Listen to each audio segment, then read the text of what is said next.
क्यों रो रही है? अब क्या हुआ है? मम्मी यार सही कहते थे आप कि पढ़ ले, टाइम रहते पढ़ ले। अब हाफ ईयरली एग्जाम्स आ गए, इतना सारा पढ़ना है, इतना सा टाइम है। अब समझ ही नहीं आ रहा कि अपने रूटीन को कैसे ठीक करूं, कैसे सुधारूं अपने रूटीन को। मम्मी कुछ तो बता दो। सही तो मैं देख हमेशा बोलती हूँ, पर अब रोना बंद कर दे, नहीं तो और पिटाई करूंगी। और सुन मेरी बात, फिजिक्स वाला की ना एक बहुत अच्छी वीडियो आई है, how to manage your routine before half yearly exams. तो जाके वीडियो देख ले, तेरा ना भला हो जाएगा। सही में mummy, thank you so much mummy, thank you so much. अभी जाके देखती हूँ वीडियो। आ जाओ। हाँ जी, आप ही का इंतज़ार था। कुछ यही हालात है ना तुम्हारे, तभी ये वीडियो देख रहे हो। तो अब अगर यहाँ तक आ गए हो ना, तो इस वीडियो को एंड तक देखना, ताकि तुम्हारी सारी टेंशन, सारा स्ट्रेस दूर हो जाए। सो हाय एवरीवन, मेरा नाम है सान्या नायर और स्वागत करती हूँ आप सभी का हमारे इस अमेजिंग प्लेटफॉर्म PW पर। तो बेटा, सबकी प्रॉब्लम वही सेम है, हाफ ईयरली एग्जाम्स आने वाले हैं, पढ़ाई कुछ करी नहीं है, इतना सा टाइम है, इतना सारा पढ़ना है। तो अब कैसे अपने टाइम को मैनेज करें, कैसे अपने रूटीन को इम्प्रूव करें, अपने रूटीन में वो क्या चेंजेस लेकर आए जिससे हम अपने हाफ ईयरली एग्जाम्स को एस कर सकते हैं। तो बच्चा, इस वीडियो को एंड तक देखना, क्योंकि आपकी इन सारी प्रॉब्लम्स का मैं एक सॉल्यूशन लेकर आ गई हूँ, एक पावरफुल फॉर्मूला ले आई हूँ जो कि आपकी मदद करेगा to manage your routine before the half yearly exams. और ये तगड़ा पावरफुल फॉर्मूला है the power formula. Ma'am, power formula का क्या मतलब है? Plan, organise, work, evaluate, revise. तो आइए एक एक करके हर एक पॉइंट को मैं समझाती हूं। सबसे पहला है बेटा P, यानी कि प्लान स्मार्टली। अब समय हमारे पास बहुत कम बचा है। अगर हम इस समय को भी प्लान नहीं करेंगे ना बेटा, तो इट्स एज इफ कि आपको अपने डेस्टिनेशन तक पहुंचना है बिना गूगल मैप्स के। कहीं से भी लेफ्ट ले रहे हो, कहीं से भी राइट ले रहे हो, कभी भी समय पे अपने डेस्टिनेशन पर नहीं पहुंच पाओगे। तो आपको अपने डे को प्लान करना पड़ेगा। Planned day gives you guaranteed success.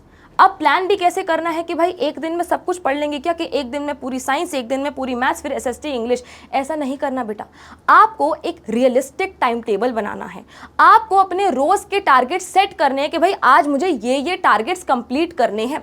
Focus on weak subjects. बच्चा, जो आपके वीक सब्जेक्ट्स हैं, यानी कि जो आपको मुश्किल लगते हैं, उनको एंड तक मत छोड़ना यार। अभी आपके पास समय बचा है। अगर अभी भी उनको छोड़ दोगे कि एग्जाम से एक दिन पहले पढ़ेंगे, तो जब अभी समझ नहीं आ रहे तो तब क्या समझ आएंगे, जब प्रेशर 10 टाइम्स हो जाता है।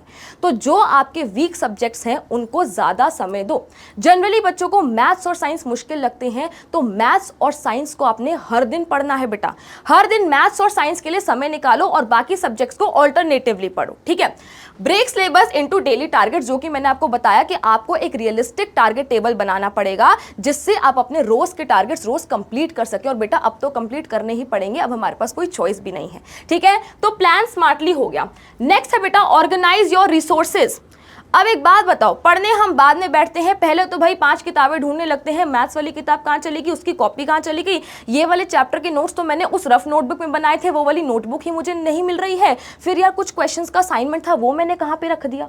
तो एक बार ना आधा घंटा निकालो, सिर्फ बेटा सिर्फ हाफ एन आवर निकालो, और अपनी स्टडी के एरिया को, जहाँ पे आपकी किताबें होती हैं, जहाँ पे बैठ के आप पढ़ते हो ना, उसको अच्छे से ऑर्गेनाइज कर लो। बंडल्स बना लो कि भाई मैथ्स का ये बंडल है, अगर मुझे मैथ्स को पढ़ना है तो मुझे यहीं पे सारी चीजें अवेलेबल हो जाएंगी। कोई मेरा असाइनमेंट है, कोई मेरी नोटबुक है, कोई मेरी किताब है, कुछ भी है, सब कुछ मुझे यहाँ मिल जाएगा। साइंस का ये बंडल है, SST का ये बंडल है। हर सब्जेक्ट्स के सारे रिसोर्सेज को बेटा अवेलेबल कर लो अपने पास, और उनको अच्छे से ऑर्गेनाइज करके रख लो, ठीक है। तो ऑर्गेनाइजेशन अगर आपकी होगी तो ऑटोमेटिकली फोकस आपका बढ़ेगा। Keep notes, books, PYQs ready. आपका स्टडी स्पेस क्लीन होना चाहिए, बिल्कुल साफ सुथरा होना चाहिए बेटा। एंड आपको अपना फोन सिर्फ और सिर्फ अब पढ़ाई के लिए यूज करना है। अभी तक नहीं पढ़े तो अब तो पढ़ लो।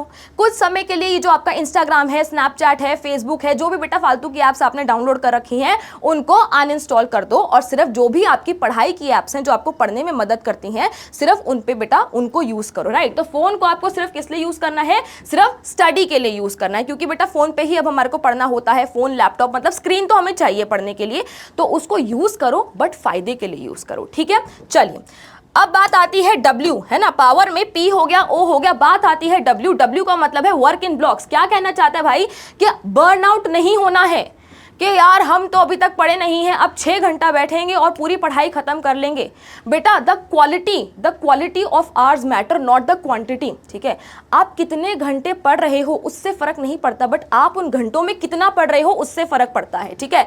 तो स्मार्ट वर्क, क्वालिटी वर्क ज्यादा मैटर करता है बजाय की लॉन्ग आवर्स। तो आपको क्या यूज करना है बेटा, आपको ब्लॉक्स में पढ़ाई करनी है। 50 मिनट के लिए पढ़ो, 10 मिनट का ब्रेक लो, 50 मिनट के लिए पढ़ो, 10 मिनट का ब्रेक लो। अब इस 10 मिनट के ब्रेक में आप पानी वानी पी सकते हो, लाइट स्ट्रेचिंग कर सकते हो, थोड़ा फोन चला लिया, घर वालों से बात कर ली, बाहर निकल गए है ना, धूप देख ली है ना, थोड़ी सी हवा अपने फेस पे फील कर ली। तो 10 मिनट के ब्रेक में रिफ्रेश हो एंड देन उसके बाद 50 मिनट्स बिल्कुल मन लगा के पढ़ाई करो। तो स्टडी 50 मिनट्स होना चाहिए बेटा, 10 मिनट का ब्रेक। उस ब्रेक को आप पानी के लिए पानी वगैरह पी लो, कुछ खा पी लो, हल्का स्नैकिंग कर लो, स्ट्रेचिंग करो। बर्नआउट नहीं होना है। वैसे ही हमें बड़ा मुश्किल लग रही है पढ़ाई करनी, उसमें भी अगर बर्नआउट हो गए ना कि एक दिन बैठ के 6 घंटे पढ़ देंगे तो अगले दिन से फिर पढ़ने का मन ही नहीं करेगा, ठीक है। तो स्मार्टली हमें मूव करना है। Smart work is better than those long hours, ठीक है। स्मार्ट वर्क या quality work is better than the long hours. तो यहां पे मैं क्वालिटी वर्क भी लिख देती हूं, राइट। चलिए अब नेक्स्ट बारी आती है बेटा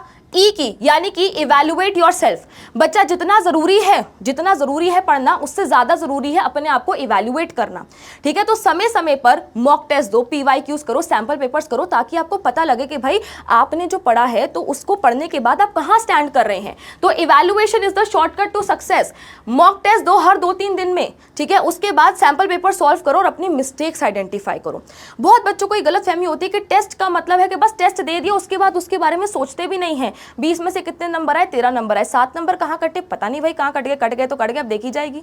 तो बच्चा टेस्ट का मतलब ये है, इवैल्यूएशन का मतलब ये है कि भाई फाइंड आउट करो कि आप मिस्टेक कहाँ कर रहे हो। उससे आपको पता लगेगा कि आपके वीक टॉपिक्स कौन से हैं, है ना। जहां पे मिस्टेक कर रहे हो मतलब वो कॉन्सेप्ट ठीक से समझ नहीं आ रहा, वो टॉपिक आपका वीक है, एंड देन उस पर ज्यादा फोकस करो। तो इवैल्यूएशन का मतलब सिर्फ टेस्ट दे देना नहीं है कि बस टेस्ट दे दिया। उस टेस्ट को इवैल्यूएट करना सीखो कि हम मिस्टेक्स कहाँ कर रहे हैं, उन टॉपिक्स को आइडेंटिफाई करो और फिर उन पे ज्यादा फोकस करो, ठीक है। So identify your mistakes and focus on them, right. And last हमारे पावर फॉर्मूला का लास्ट आ जाता है बेटा R, that is revise regularly.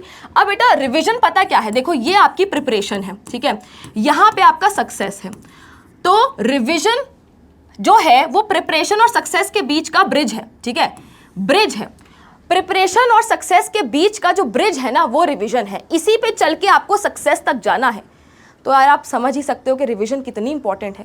एक चैप्टर आपने बहुत तगड़े तरीके से, बहुत अच्छे तरीके से पढ़ लिया और उसके बाद 15 दिन तक उस चैप्टर को हाथ ही नहीं लगाई और बैक टू स्क्वायर वन, आप भूल जाओगे भाई क्या पढ़ा था इसमें, सारे कॉन्सेप्ट्स दिमाग से निकल जाएंगे। तो इसीलिए रिवीजन करना है, हर दिन रिवीजन करना है। तो मैम कैसे रिवाइज करें, जो अभी सुबह 2 घंटे लगा के पढ़े फिर रात को 2 घंटे उसको रिवाइज करें? नहीं, एक पतली सी नोटबुक ले लो। देखो सब आपको ये बात बोलते हैं बट सब बोल रहे हैं तो उसमें कुछ तो होगा ना, कुछ तो वैल्यू होगी ना। एक पतली सी नोटबुक ले लो, सारे सब्जेक्ट्स के लिए एक पतली सी नोटबुक ले लो, ठीक है, और उसमें डिवाइड कर दो भाई ये पेजेस साइंस के, इतने पेजेस मैथ्स के, और एटसेट्रा एटसेट्रा, राइट। उसके बाद साइंस में आपको जो जो इंपॉर्टेंट पॉइंट्स लगते हैं कि भाई ये फॉर्मूला है, ये इंपॉर्टेंट कंपाउंड हो गया, ये कलर हो गया, बायो में ये हो गया, डायग्राम जो भी है साइंस के, बेटा अपने कुछ शॉर्ट नोट्स बना लिए, मैथ्स के फॉर्मूलाज लिख लिए, एसएसटी की कुछ इंपॉर्टेंट डेट्स लिख ली, ये वॉर इस दिन हुआ था, जो भी है, इंग्लिश का लिख लिया बेटा, हिंदी का लिख लिया, आपके जो सब्जेक्ट्स हैं। और उस पतली सी नोटबुक को ना रोज रात को बस क्या करने हैं, पन्ने पलटने हैं। रात को सोने से पहले आधा घंटा फोन चलाते हो ना, बस 15 मिनट फोन चला लेना, जो 15 मिनट बच रहे हैं ना उसमें अपनी कॉपी के पन्ने पलट लेना। आपको लगेगा कि हम सिर्फ पन्ने पलट रहे हैं but actually in the back of the mind क्या हो रहा होगा बेटा, आपका ब्रेन वर्क कर रहा होगा, यार ये वाला फॉर्मूला तो मैंने वहां पे देखा था, ये इस कॉन्सेप्ट पे बेस्ड है। आपको चीजें ऑटोमेटिकली रिवाइज हो रही होंगी, ठीक है। आप सिर्फ आंखों से उस कॉपी को देख रहे होगे बेटा बट ब्रेन में ऑटोमेटिकली चीजें रिवाइज हो रही होंगी। तो यही लिखा है कि भाई एक फॉर्मूला नोटबुक बनाओ, 15 मिनट डेली उसको रिविजन के लिए रखो। No new topics last minute exam hall में एंटर करने से पहले दोस्त से मत पूछना भाई ये वाला टॉपिक समझा दे, ठीक है। Next, revision is the bridge to success, जो कि मैंने आपको यहां बहुत प्यारे तरीके से बताया है कि ये प्रिपरेशन है बेटा, ये सक्सेस है, और जिस रास्ते से आपको जाना है वो रास्ता क्या है, वो रास्ता आपका रिवीजन है। So revision is very very important. और यही क्या था बेटा, यही था आपका पावर फॉर्मूला, यही था आपका power formula, plan, organise, work, evaluate, revise, ठीक है। ये अगर पावर फॉर्मूला बेटा आपने फॉलो कर लिया ना, अगर आपने अपने अंदर की पावर को एक्टिवेट कर लिया ना, तो आपको हाफ ईयरली में मचाने से कोई नहीं रोक सकता। तो इतने सारे नीचे कमेंट्स आते हैं ना, like my comment you will score 90%, like my comment you will score 95%। तो मैं तुम्हें बोलती हूं कि इस वीडियो को अब तुमने एंड तक देखा ना, तो इस वीडियो में नीचे जाके बेटा कॉमेंट करेंगे activate my power, I will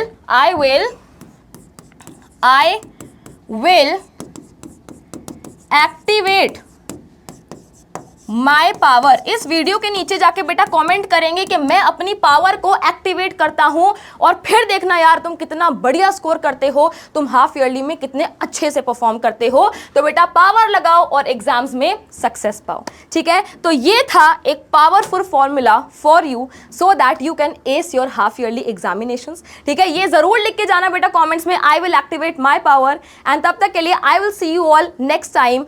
Tata, bye bye everyone.